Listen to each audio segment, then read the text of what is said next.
Every prepper influencer, every tactical medic wannabe, every survival channel with a sponsor code is feeding you the same dangerous fantasy. They show you their $200 blowout kit stuffed with Israeli bandages, quick clot combat gauze, and chest seals. They call it preparedness. I call it death with better packaging, because here's what they won't tell you. When society collapses, when hospitals are dark, when 911 is a dial tone to nowhere, that fancy trauma kit becomes useless the moment you run out of supplies. And you will run out fast. The survival medical industry is selling you single-use solutions for a multi-year problem. Most of those expensive items? Comfort products from a world that had ambulances and emergency rooms. When you're 3 months into collapse and you've already blown through your combat gauze on the first 2 injuries, what then? You bleed out with empty wrappers in your pack. But here's the thing that'll keep you watching. There are exactly 5 methods that actually work. 5 techniques that use materials you can find, replenish, or improvise when everything else is gone. And I guarantee the last one on this list is something your tactical medic instructor never mentioned because it sounds too primitive for Instagram. This isn't about what looks professional, it's about what stops bleeding when band-aids are a memory and tourniquets are worth more than gold. Before we get into techniques, you need to understand the only framework that matters when blood is leaving your body. I call it the cascade law, and it's brutally simple. Blood loss follows a predictable cascade. Minor bleeds become major bleeds. Major bleeds become shock. Shock becomes death. You have 3 decision points to break this cascade, and the time window for each is measured in minutes, not hours. First decision point: stop the bleeding within 3 minutes, or you progress to the next level. Second decision point: prevent shock within 10 minutes, or your body starts shutting down. Third decision point: stabilize within 30 minutes, or brain damage becomes permanent, and death becomes likely. Every second you spend fumbling with complicated medical gear is a second closer to the next cascade level. This is why simplicity beats sophistication. This is why improvisation beats specialization. Because in the real world, with shaking hands and no help coming, the method that works fastest wins. Simple, fast, effective. That's the cascade law. Everything else is just expensive ways to die slower. Let's get started. Here's what happens when you get cut deep, not a scratch. A real laceration. Maybe you slipped with your knife processing firewood. Maybe broken glass got you during a scavenging run. Maybe someone got close enough with a blade to make their point. In the first 30 seconds, you're functional. Adrenaline is high. Pain hasn't registered fully. This is your golden window. After that, you've got maybe a 150 seconds before blood loss starts, affecting your decision-making. Your vision narrows. Your fine motor skills degrade. You start making mistakes that turn survivable injuries into fatal ones. And here's the sick joke. You probably think you're prepared. You've got your quick clot combat gauze, the stuff that costs $40 per package and uses kaolin minerals to accelerate clotting. Fantastic. Brilliant. Except when it's gone, it's gone. You get maybe 3-4 uses from a standard prep supply before you're out. Then what? You can't make more kaolin gauze in the woods. You've got your Israeli bandage with the pressure bar and the clever wrapping system. Great design, works beautifully, until the elastic fails after multiple uses, or you've used all 3 in your kit, or it's the wrong size for the wound you're dealing with. Single-purpose solutions for a multi-purpose apocalypse. You've got your hemostatic powder you saw on YouTube. Costs a fortune, requires the wound to be dry. It won't be. And oh, by the way, you've got enough for maybe 2 applications before you're back to praying and hoping. Wrong, wrong, wrong. These are all consumables pretending to be solutions. In a collapsed world, consumables are countdown timers to failure. Here's what actually works. What's worked for 10,000 years. What will work when your tactical gear is long gone. Direct pressure with layered cloth for a minimum of 10 uninterrupted minutes. Here's why this is non-negotiable. The human clotting cascade, the actual biological process that stops bleeding, takes 7 to 10 minutes to complete under ideal conditions. Platelets aggregate, fibrin strands form, the clot stabilizes. This is biology. You can't hack it, you can't rush it, you can only support it. Any clean cloth works. T-shirt strips, bandanas, torn sheets, Even moss packed tight if you're desperate. The material doesn't matter. The pressure matters. You need 15-20 pounds of consistent pressure directly on the wound for the full duration. Here's the technique. Fold your cloth into a pad at least 4 inches square and 1 inch thick. Place it directly on the wound. Apply pressure with your palm, not your fingers. Your palm.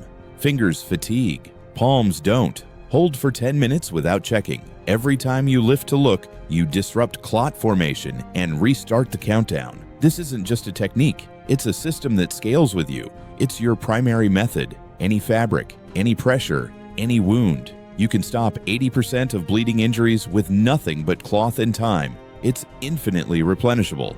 Every abandoned house has clothes. Every car has seat fabric. Every tree has bark that can be shredded. You will never run out of pressure materials. It's trainable under stress. No complicated steps. No specialized tools. Cloth, wound, pressure, weight. You can teach a child this in 30 seconds. It's diagnostic. If pressure for 10 minutes doesn't slow the bleeding significantly, you know you're dealing with arterial damage and need to escalate immediately. One method, 4 capabilities. That's survival medicine. You've got your primary method now. You can handle lacerations, deep cuts, and moderate trauma. But here's what nobody tells you until it's too late. Pressure fails on limb wounds when major vessels are compromised, when blood is pumping in rhythm with heartbeat, when the cloth soaks through in seconds, when the casualty's skin turns gray. That's arterial bleeding. And arterial bleeding kills in 2-3 minutes without intervention, which brings us to the most controversial, most misunderstood, most critical technique in bleeding control. Arterial bleeding doesn't ooze. It sprays. It pulses. It paints the walls. You can watch someone's entire blood volume exit their body in under 4 minutes through a severed brachial or femoral artery. I've seen the aftermath. You probably haven't. Let me paint the picture. Gray skin, confusion, collapse, death. In that order, in under 5 minutes, while everyone around them fumbles with pressure that isn't working because pressure can't overcome 120 milliliters of systolic force pumping through a torn artery. You've got your ratcheting tourniquet from the first aid kit, the North American Rescue Cat, or the SOFT. Beautiful pieces of engineering, one-time use. Once you release it, the Velcro is contaminated, the windlass is stressed, and reusing it is playing Russian roulette with mechanical failure. You've got maybe 2-3 in your stash. Then what? You've been told to use a belt as a tourniquet. Everyone's seen the movie scene, except leather stretches under pressure, buckles slip, and you can't generate enough sustained force to overcome arterial pressure with a belt. It's security theater that lets people bleed out slower. You've got that rubber tubing from some improvised medical tutorial. Too narrow, too elastic, causes tissue damage, doesn't maintain pressure. It's worse than nothing because it gives false confidence. Not enough, not enough, not enough. Here's what works when commercial options are gone. A 2-inch wide cloth strip combined with a rigid windlass stick. Take any strong fabric, denim, canvas, heavy cotton, cut or tear a strip 2 inches wide and long enough to wrap around the limb twice with 6 inches excess. This is your compression band. Find a rigid stick 6 to 8 inches long and approximately pencil thick. Hard wood is ideal, but sturdy plastic or even a folded metal strip works. This is your windlass, your mechanical advantage. Here's the physics that saves lives. Wrap the cloth strip around the limb 2 and 3 inches above the wound, never directly on a joint. Tie it off with a simple overhand knot. Insert your stick under the knot. Twist the stick, which twists the fabric, which constricts the limb. You're creating circumferential pressure that occludes blood flow. Keep twisting until the bleeding stops completely, not slows. Stops. You'll need significant force. This isn't comfortable, and it shouldn't be. Lock the stick in. Place by tucking it under the wrapped fabric or securing it with a secondary tie. Mark the time. Tourniquets can stay in place for up to 2 hours before permanent tissue damage becomes likely. After 2 hours, you're making a hard choice between the limb and the life. It's your arterial solution. When pressure fails, the windlass succeeds. You can stop any limb bleed with this method. It's completely improvised. Every environment has fabric and sticks. Urban, rural, forest, desert. The materials exist wherever humans or nature exists. It's reusable, Unlike commercial tourniquets, you can untie, clean, and reuse these materials infinitely. The stick doesn't degrade. The fabric can be washed. It's teachable. The principle is simple: compress, twist, lock. Anyone with hands can learn this in 5 minutes. It's scalable to any limb size, child or adult, arm or leg, thin or thick. You adjust the fabric length and stick size to match. One technique, 5 functions. That's the Cascade Law in action. You've got limb bleeds handled now. You can stop the arterial spray that kills fast. But here's the brutal reality nobody wants to say out loud. Tourniquets only work on extremities. You can't tourniquet a neck, you can't tourniquet a torso, and wounds to the trunk, chest, abdomen, pelvis account for 40% of preventable trauma deaths. When the bleeding is somewhere you can't squeeze, you need a completely different approach. Deep wounds to the body cavity don't always spray. Sometimes they pool. Blood fills the spaces inside, hidden from view, draining the victim from within. A stab wound to the abdomen, a puncture to the upper chest, a deep laceration to the groin or armpit. You can't see how much they're losing, but you can see the signs: rapid pulse, pale skin, cold extremities, confusion. That's shock setting in. That's the cascade progressing. And you've got maybe 10 minutes to intervene before it becomes irreversible. You've got your hemostatic impregnated sponges that expand in the wound. The X-Stat or the X-Gauze. Brilliant technology. Costs $100 per unit. Works exactly once. You've got maybe 2 in your kit if you're well stocked. After that, you're out of miracles. You've got your chest seals for sucking chest wounds. Again, single use. Once the adhesive is contaminated or you've used your supply, you're improvising anyway. Why not know how to improvise from the start? You've got your training that says, pack the wound with gauze. Sure, with what gauze? The 4-4s you've already used? The roller gauze you've run out of? In a long-term collapse, sterile gauze becomes currency. You won't waste it on packing when alternatives exist. Wrong approach, wrong assumptions, wrong timeline. Here's what works with materials you'll always have. Clean cloth tightly packed into the wound cavity to create internal pressure and support clot formation. Take any clean fabric. T-shirts are ideal because cotton doesn't disintegrate when wet. Cut or tear into strips about 2 inches wide. You'll need 3 or 6 feet of material depending on wound depth. Here's the technique. Starting at the deepest part of the wound, push the cloth strip in using your fingers or a blunt tool. Don't just stuff it in. Pack it methodically, creating layers. Each push should feel resistant. You're filling dead space and creating pressure against bleeding vessels. Continue packing until the wound is completely filled and slightly overfilled. The surface should be mounded. Cover the entire packed area with a larger cloth pad and apply external pressure for 10 minutes while the internal packing does its work. The physics. You're creating a pressure matrix inside the wound. The fabric absorbs blood, swells, and presses against vessel walls. Combined with the body's clotting cascade, this stops hemorrhage from wounds that can't be squeezed externally. It's your trunk solution. Abdomen, chest wall, groin, armpit, neck. Anywhere you can't tourniquet, you can pack. It's your deep wound protocol. Stabs, punctures, gouges, any injury with depth gets packed. Even animal bites. It's your reusable system. You can remove packing after 24-48 hours, clean the cloth, and reuse it. Unlike modern dressings, fabric strips don't become trash. It's your infection prevention. Packed wounds have less dead space for bacteria to colonize. Tight packing promotes faster healing. It's teachable under pressure. Insert, push, pack, repeat. Simple enough for panicked hands. One method, 5 applications. That's medical multiplier thinking. You can stop bleeding now.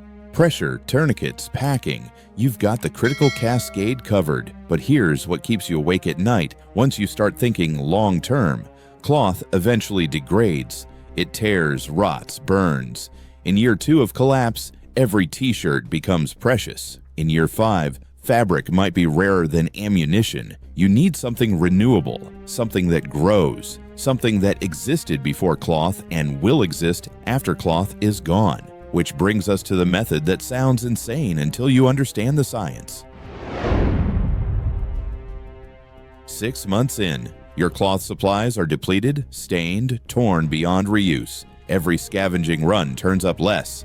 The abandoned houses are picked clean. Your group is down to rough wool and leather that won't pack wounds properly. Someone gets hurt. They're bleeding.